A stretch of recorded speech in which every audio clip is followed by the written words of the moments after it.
To some people, they make fancy toys for the smug rich. Others think they're going to save the world. Either way, you've almost certainly heard of a little company called Tesla.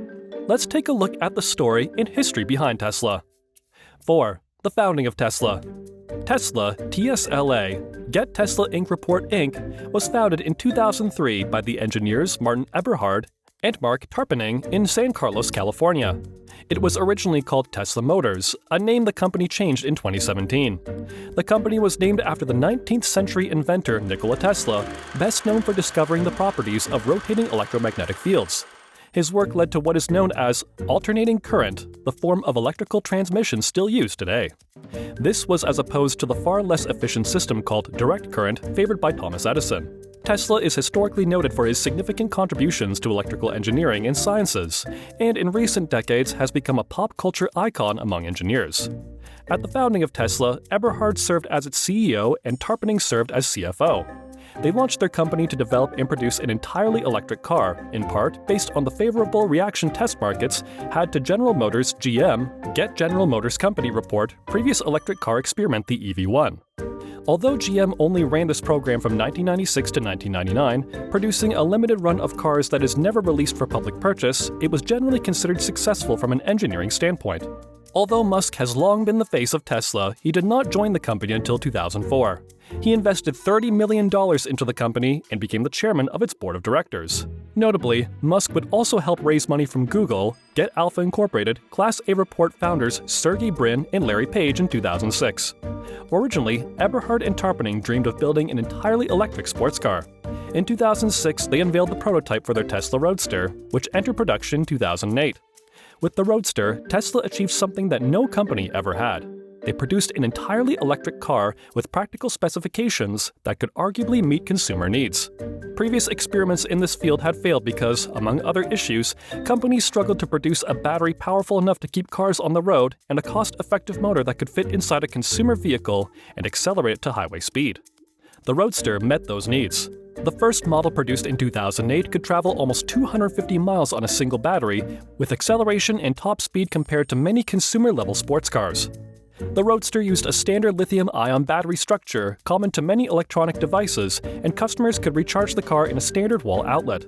This did not, however, make the Roadster a widely viable consumer product. At its release, the car costs a little more than $100,000, pricing most consumers out of the market. Further, the company immediately ran into the problem of charging time. The original Roadster could require between 24 and 48 hours to recharge on a single home outlet. Charging time remains one of the biggest problems with the widespread adoption of electric cars.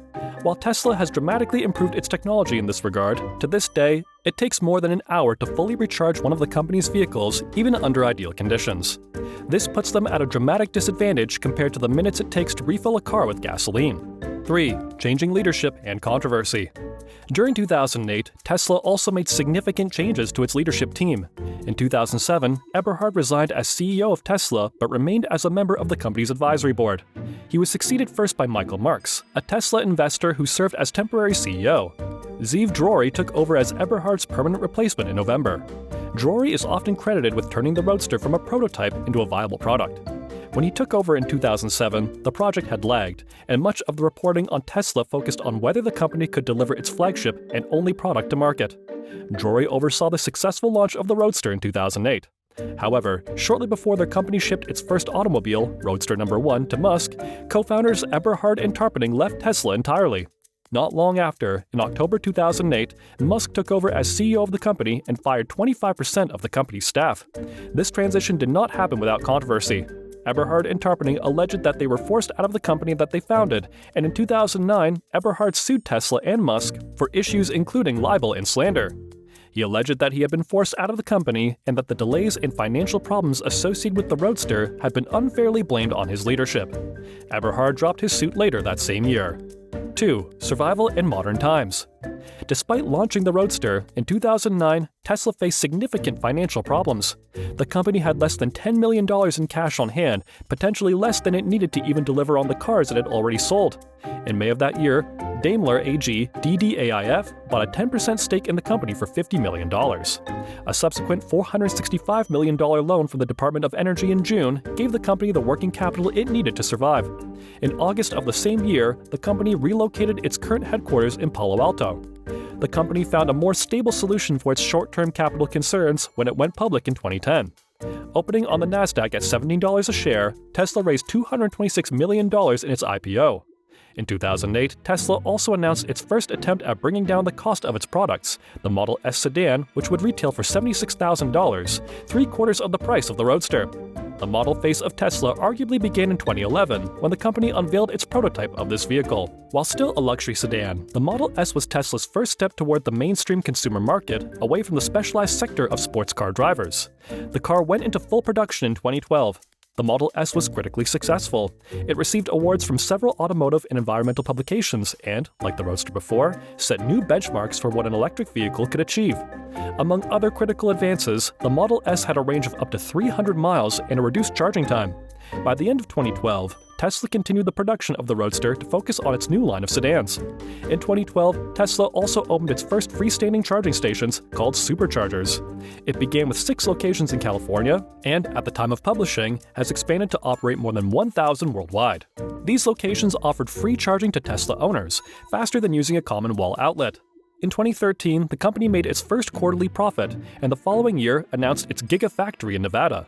This is the facility where the company makes the batteries that power its devices and is considered crucial to its entire business model. It is also, by square footage, one of the largest buildings in the world. Tesla has since expanded its ambitions. In 2015, the company announced a new line of solar energy products designed to power homes and businesses through rechargeable batteries.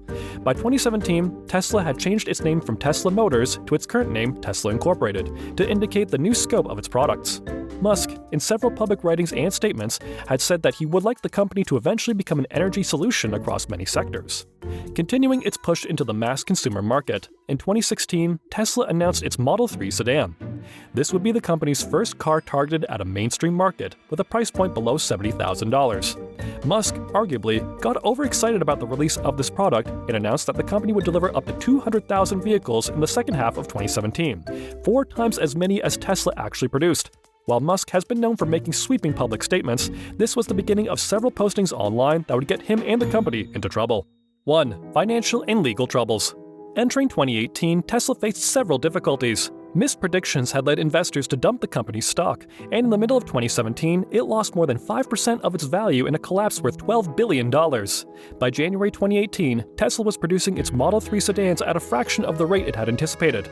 Over a 3-month period, the company managed to finish and ship 2,400 cars after promising consumers and investors that it could complete more than 5,000 per week.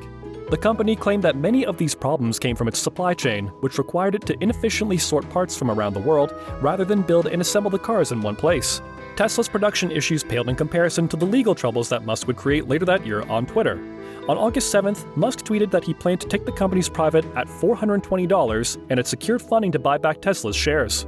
This set off a round of active trading as investors raced to grab shares before the privatization buyback, elevating the company's stock price by 10% before trading was halted.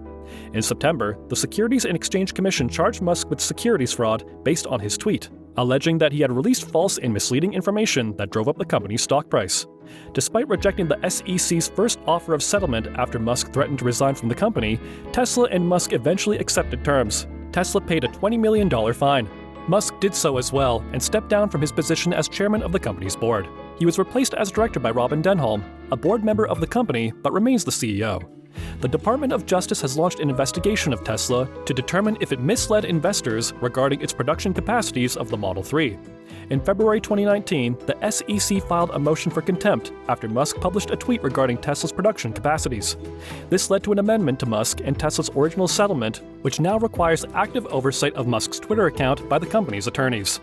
What makes Tesla so successful? Please share your thoughts in the comments. Thanks for watching.